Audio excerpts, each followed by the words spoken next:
Class is now in session. I am Professor Hockey, and today we'll be discussing a San Jose Sharks 21-22 prospect update. The last time I did a prospect update was about 6 or so months ago, so it seems like the correct time here now at the end of the regular season, as well as at the end of the seasons for many of the current Sharks prospects, to take a look at how they ended up doing during these years and to see if maybe they have a chance of making it to the Sharks main roster next season.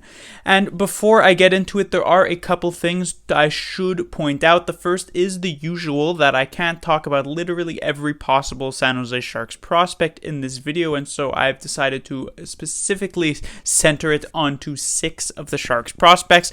And the other thing you'll notice as well is that certain players who played a lot of games, or at least a few games with the San Jose Sharks this season, are not actually present on the list. So for instance, a player like Sasha Chemilevsky seems to have graduated to the NHL. This doesn't necessarily mean he's going to be a full-time player for the Sharks next season. Could easily be back on the Barracuda, but I feel as though he played enough games to not necessarily warrant being put on this list. The same would go for a player like Scott Reedy.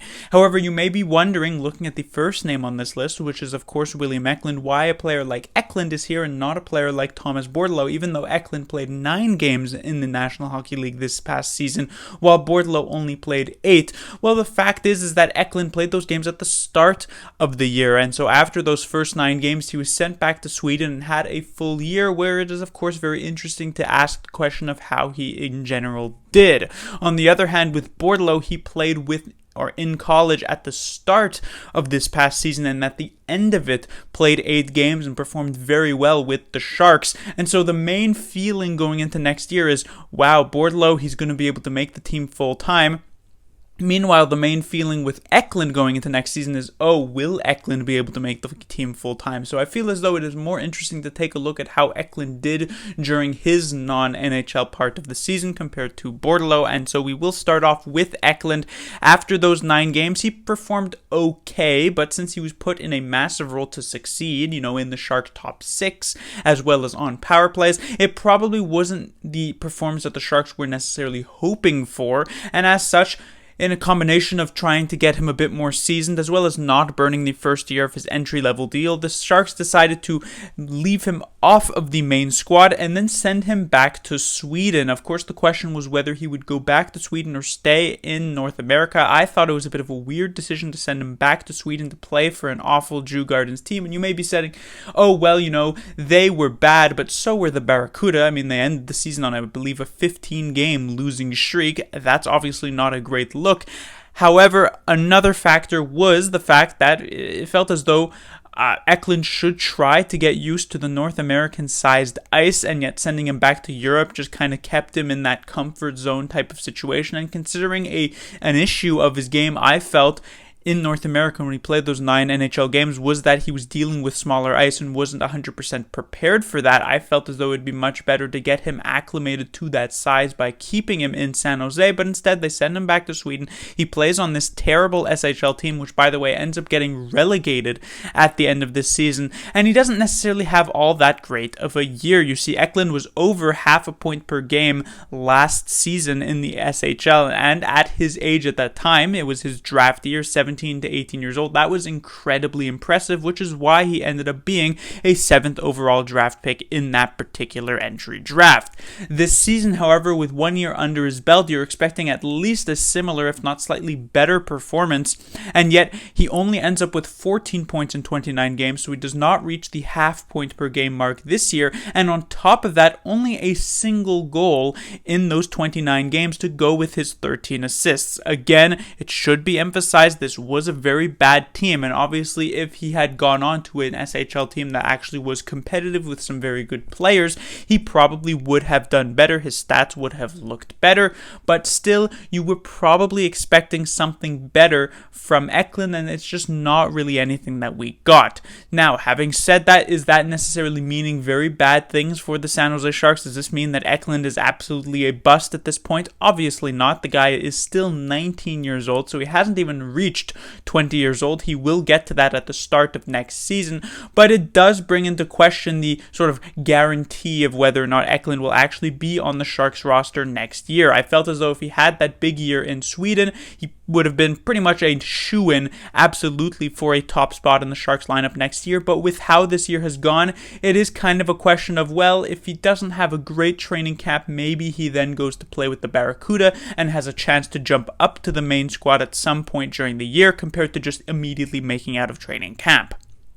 On to the next player, we of course have Brandon Coe, and similarly to 6 months ago when I did my last prospect update, Coe is doing exceptionally well, but there obviously has to be an asterisk around that. 62 games, 101 points during that time, and it should be noted that of all the players on this list, Coe is the only one who's still actually playing with his main team. He has made it to the conference finals in the OHL with the North Bay Battalion. Everybody else's main seasons have concluded. And the asterisk that does need to be put next to Coe is that, for one, he's obviously playing in his draft plus 2 year, but for two, he is a bigger, more developed physical body, which means he is much more able to just sort of run players over in the traditional sense at the OHL level and just kind of put points up like that at will, right? Any player who's 20 years old or essentially at the junior level is going to be able to perform exceptionally well. You'll see a player later on in this list who did exactly that, but on top of the fact that Coe has that size that it just allows him to get around some of these 17 and sometimes even 16-year-old players, it allows him to really inflate his point totals. Now, having said that, it kind of puts Coe into a lose-lose type of situation, because if he didn't do well, it's a situation of, wow, well, look how terrible he was. He couldn't even do well at the OHL level. But if he did do well, suddenly you're just saying, well, you know, you can write it off because of the fact that he is a bigger player and an older player.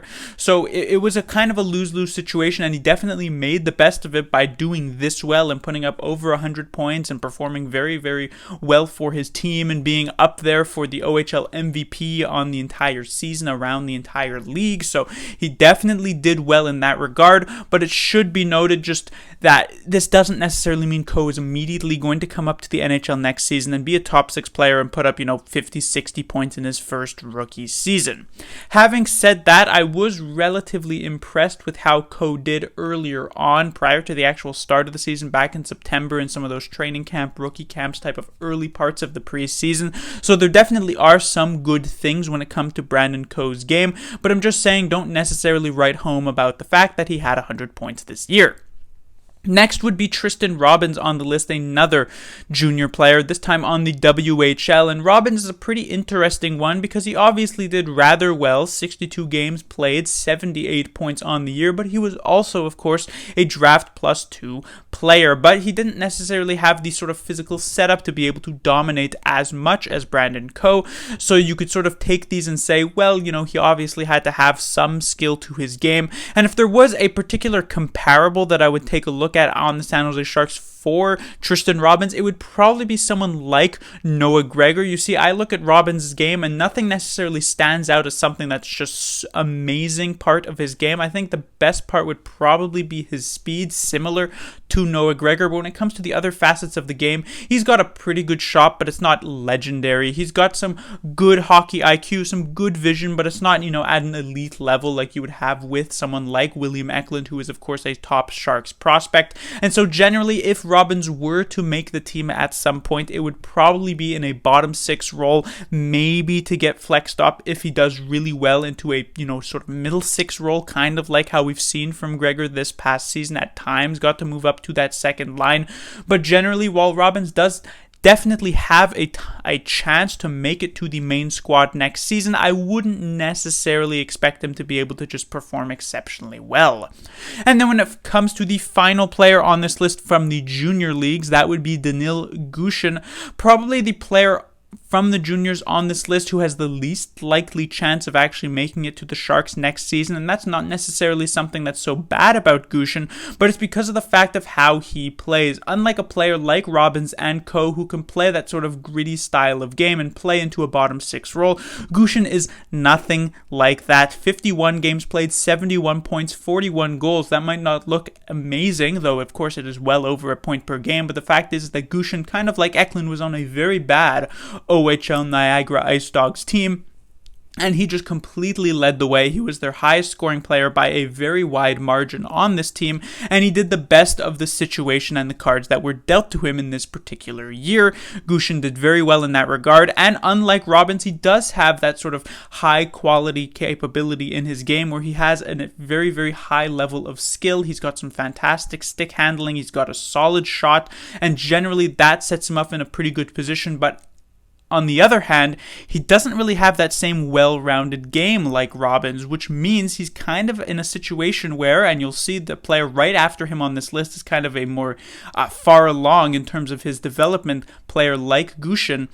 It's the type of playstyle that doesn't really serve him well to be able to make that jump to the NHL. The fact is that he's very, very offensively minded, but doesn't really have that well-rounded style of game that allows him to be able to play into a bottom six role that a lot of coaches like from their bottom six type of players. You see, he's kind of in a way like a Patrick Kane. You see, Patrick Kane is one of the best offensive players in the entire league, but even with that, he is an awful defensive player, has some really, really bad defensive stats, but that's perfectly acceptable from a Chicago Blackhawks standpoint because of the power that he brings offensively to the Chicago Blackhawks, and that's why he is a 3-time Stanley Cup champion. Now, of course, I'm not comparing Gushin to Kane, I'm comparing their play styles to each other, and the fact is that Gushin is exactly like that. So if you wanted him to make to the San Jose Sharks next season, he'd pretty much have to be a top 6 forward, and I don't think he's necessarily so far along that he could just immediately jump into that top 6 role.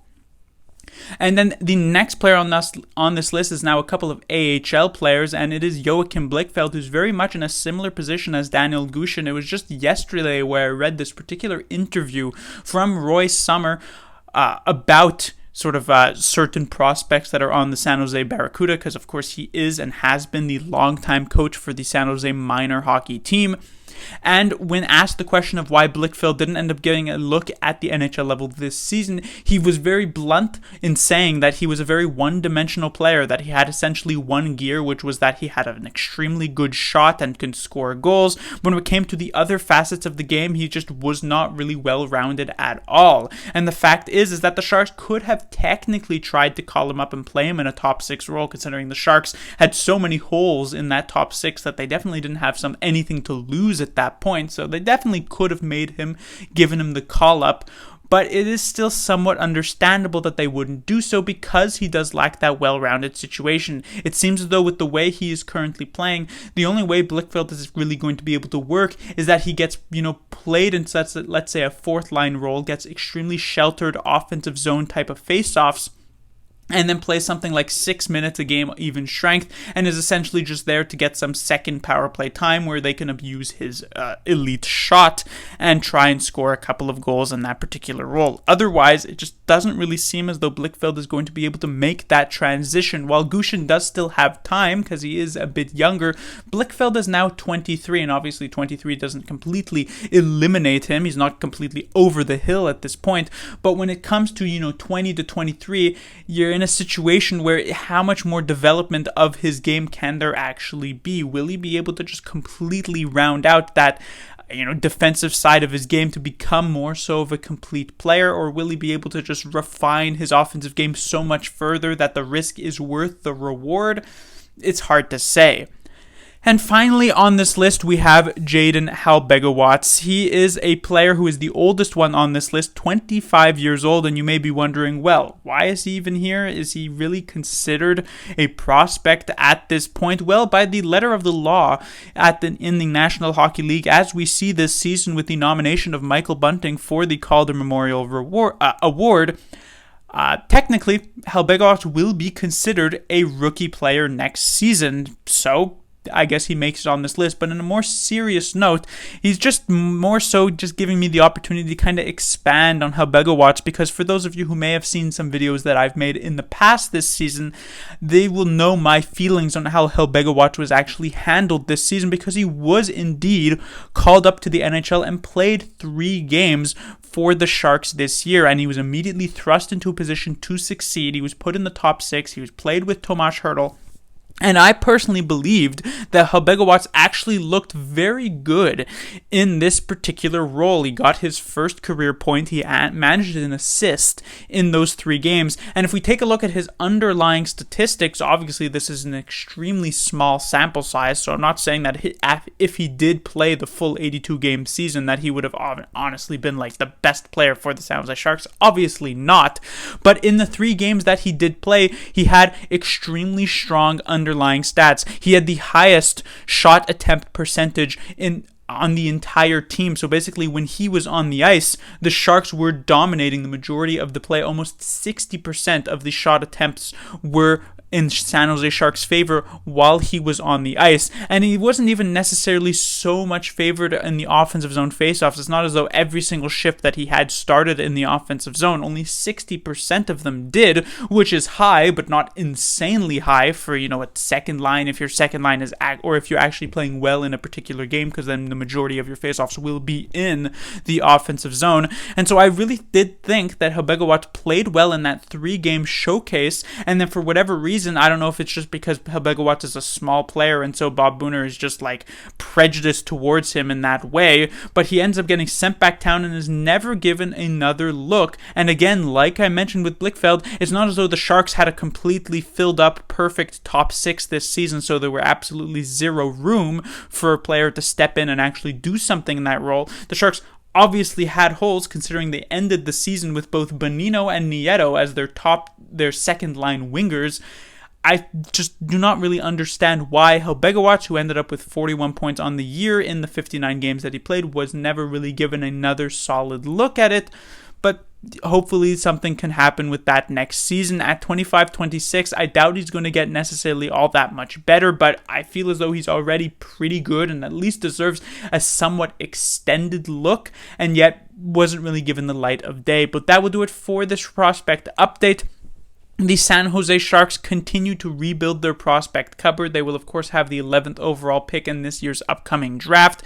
Eklund is hopefully going to be able to make the team next season, though, like I mentioned earlier, it's not so much a sure thing anymore. Bordeleau looked very good at the end of this past season. A couple players like Chemilevsky and Reedy also looked pretty decent down the stretch. So maybe there is sort of a turning of the corner here for the San Jose Sharks when it comes to their younger players. Class dismissed.